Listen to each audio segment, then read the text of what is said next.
réagit quand on est face au défi? Comment on réagit quand les gens te critiquent? Comment tu réagis quand les gens t'accusent?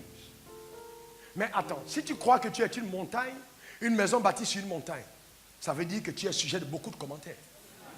Vous savez, les gens qui n'ont jamais construit des maisons, c'est eux qui vont te dire que le lampadaire là devait être mis à gauche.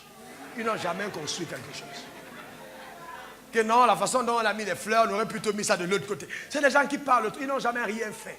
Il y a deux catégories de personnes sur la terre, les parleurs et les faiseurs. Et les parleurs sont plus nombreux. Ils parlent parce qu'ils sont à terre, ils sont de la terre. Le langage de la terre, c'est commérage, jalousie, rancune. Ils sont dedans. Mais toi, tu es en haut. Qu'est-ce que tu viens chercher à terre? Tu es en haut. Laisse-les parler à terre. Et c'est normal. Tu as été mis en haut pour susciter leur bouche. Dieu t'a suscité pour faire parler. Donc pourquoi tu vas encore te mettre à te défendre? Est-ce que ça change la maison que tu es? Tu es sur la montagne. Tu es sur là. Et si tu veux parler, tu risques de quitter la montagne pour te retrouver par terre.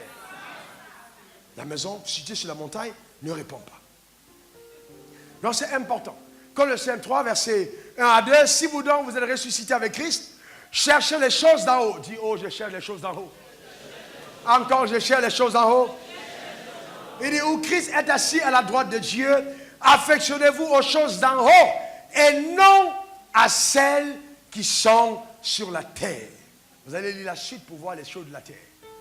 Affectionnez-vous les choses d'en haut. Donc, si je veux vraiment régner, il est indispensable de cultiver la vie d'en haut par des exercices de la piété. L'exercice de la piété. Vous voyez, certains d'entre nous, nous avons la vie de Dieu, mais nous, on ne veut pas l'exercer. On ne veut pas cultiver. Pourquoi cette génération, peu d'enfants de Dieu prennent le temps de lire la Bible? Parce qu'on a aujourd'hui certains prédicateurs farfelus, égarés, motivés par la faim, la soif de physique charnelle, qui trompent et ensorcellent le peuple par des discours vains. On amène les gens à courir vers des prophéties.